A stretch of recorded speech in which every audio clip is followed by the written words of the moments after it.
Hello दोस्तों, स्वागत है आपका हमारे यूट्यूब चैनल ग्रेफ एज पॉइंट पर। तो दोस्तों, आज हम पढ़ाने वाले हैं नंबर सिस्टम यानी संख्या पद्धति। ये बहुत ही आसान चैप्टर है और इसके जो हर एक एग्ज़ाम में क्वेश्चन देखने को मिल जाता है। बहुत ही आसान चैप्टर है, हम इसको करने वाले हैं आज, और इसी से संबंधित क्वेश्चन भी हम आगे नेक्स्ट वीडियोज़ में कराएंगे। तो सबसे पहले हमें इसके बारे में जानना जरूरी है कि भाई नंबर सिस्टम होता क्या है। इसमें कुछ टर्म्स जो हैं संख्याओं के बारे में जानना जरूरी है। तो चलिए शुरू करते हैं। सबसे पहले हम देखेंगे कि भाई सम संख्या जो होती है, सम संख्या का मतलब क्या होता है। भाई सम संख्या ऐसी संख्या जो सिंपली 2 से विभाजित हो जाए।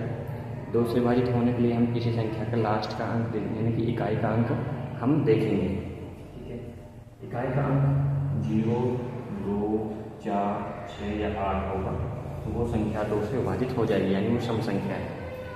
इसके अलावा विषम संख्या क्या है भाई। विषम संख्या में अगर मान लो इकाई का अंक 1, 3, 5, 7 और 9 इन संख्याओं में से है, तो वो संख्या विषम मानी जाएगी। ठीक है, तो अगली हमारी संख्या है वो भाज्य संख्या। भाज्य संख्या कौन सी होती है? ऐसी संख्या जो भाई हर एक संख्या जो होती है वो अपने आप से और 1 से क्या होती है, विभाजित होती है। लेकिन इसके अलावा किसी तीसरी संख्या से विभाजित हो जाए तो वो संख्या क्या कहलाएगी? भाज्य संख्या। उदाहरण के लिए हम देखते हैं, जैसे मान लो यहाँ पे क्या है भाई, ये हमारा 4 है। ठीक है, 4 किस से विभाजित होता है? 1 यहाँ से भाई 1 से हो जाएगा 1 चौका 4, फिर 4 से हो जाएगा 4 1 4। इसके अलावा तीसरी संख्या हमारे पास 2 से विभाजित होगा, 2 2 4। तो इस संख्या को हम क्या मान सकते हैं कि ये भाज्य संख्या। ठीक है, नेक्स्ट जो हमारी संख्या वो है अभाज्य संख्या। ठीक है भाई, अभाज्य संख्या हम क्या देखेंगे? कोई भी ऐसी संख्या जो किसी तीसरी संख्या से विभाजित नहीं हो सकती। उदाहरण के लिए देखिए भाई, 2 संख्या हमारी हो गया अभाज्य है। ठीक है, 2 हमारी एक ऐसी संख्या है जो सम संख्या है और अभाज्य भी है, और कोई ऐसी संख्या सम नहीं है जो अभाज्य संख्या मानी जाती है।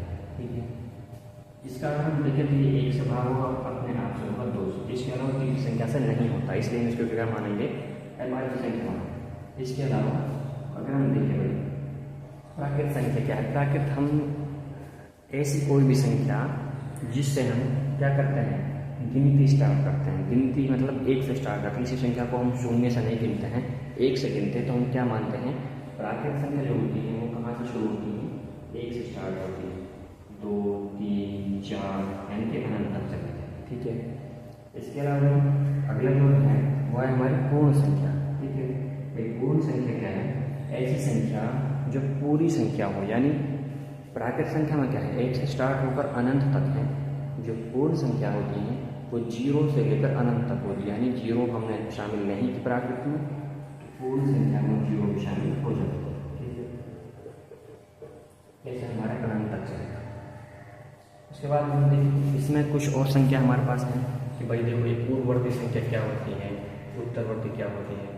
तो सिंपली हम क्या है इसके अंदाजा लगा सकते हैं। भाई पूर्व का मतलब क्या होता है? पूर्व का मतलब होता है पहले, यानी कि किसी भी संख्या के पहले आने वाली संख्या क्या कहलाएगी? पूर्ववर्ती संख्या। मान लो हमने यहाँ पर कहा भाई 98 का पूर्ववर्ती संख्या बताइए, इसके पहले क्या संख्या आती है? 97 यानी कि 97। तो ये हमारी पूर्ववर्ती संख्या रहेगी। इसी के जो नेक्स्ट है वो है उत्तरवर्ती। भाई उत्तरवर्ती संख्या वो होती है जो बाद में आती है। उत्तर मतलब बाद, उत्तर का मतलब ही होता है बाद में। ठीक है, तो उत्तरवर्ती संख्या भाई 98 के बाद में क्या नहीं है? 99 यानी कि 99। तो ये हमारी उत्तरवर्ती संख्या हो जाएगी। ठीक है, फिर कुछ हमारे यहाँ पर क्या है, सूत्र हैं भाई जो संख्याओं के योगफल से हम 1-2 संख्याओं को एक साथ जोड़ सकते हैं। लेकिन अगर इमेजिन करो आप बहुत सारी संख्या एक साथ आ जाए तो हम उनको कैसे जोड़ पाएंगे?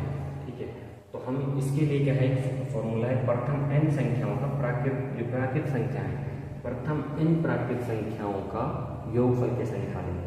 n का मतलब है भाई कोई इकट्ठी हमको संख्या दे दी, 10 संख्या, 20 संख्या। मान लो हमने यहाँ पर संख्या लिख दी भाई प्रथम 20 संख्याओं का प्राकृत संख्या को योगफल निकालना है। तो जो जहाँ तक हमसे पूछा है उसको क्या मानेंगे हम? वो n हमारा माना जाएगा। ठीक है, तो इसको हम फॉर्मूले में लगाएंगे भाई 20 n की जगह 20 इंटू 20 + 1 अपॉन 2 हो जाएगा। ठीक है, तो 20 + 1 कितना हो जाएगा? 20 इंटू 21 अपॉन 2। ठीक है। तो 20 × 21 कितना हो जाएगा भाई? 420 हो जाएगा। और इसका फॉर्म में 2, तो 2 टू द 4, 2 1 2 2 यानी कि 210 इसका आंसर आ जाएगा।